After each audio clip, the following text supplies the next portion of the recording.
महाविकास आघाडीचं अंतर्गत जागा वाटप 2 सप्टेंबरपर्यंत पूर्ण होणार आहे, तर पुढील आठवड्यामध्ये महाविकास आघाडी नेत्यांची बैठक होण्याची शक्यता आहे। जागा वाटपानंतर शरद पवार, उद्धव ठाकरे राज्याचा दौरा करणार, सूत्रांची माहिती।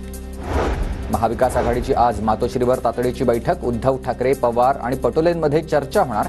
राज्यात घडलेल्या गंभीर घडामोडींवर आता या बैठकीमध्ये चर्चा होणार असल्याची माहिती। जुन्नरमध्ये चांगली पॅटर्न राबवणार असल्याचे विश्वजित कदमांचे संकेत। जुन्नर मतदारसंघासाठी सत्यशील शेरकर काँग्रेसमधून इच्छुक, तर जुन्नरच्या जागेवर शरद पवार गटाकडून देखील दावा। शिवरायांच्या पुतळ्याची योग्य देखभाल घ्यायला हवी होती, राज्य सरकारनं प्रकरण गांभीर्यानं हाताळायला हवं होतं। मालवणमधील शिवरायांचा पुतळा कोसळल्याप्रकरणी भाजपच्या केंद्रीय नेतृत्वाची राज्य सरकारवर नाराजी, सूत्रांची माहिती। आरएसएस प्रमुख डॉक्टर मोहन भागवत यांच्या सुरक्षेमध्ये वाढ, मोहन भागवतांना सीआरपीएफची Z+ सुरक्षा देण्यात आलेली आहे। केंद्रीय गृह मंत्रालयाचा हा निर्णय।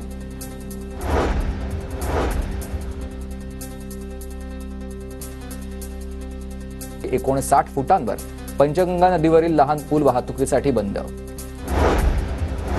उत्तर भारतामधील अनेक राज्यांमध्ये मुसळधार पाऊस, वडोदरा रेल्वे स्टेशन बाहेर 4 ते 5 फूट पाणी। आज दिल्लीसह हिमाचल प्रदेश, उत्तराखंडलाही मुसळधार पावसाचा इशारा।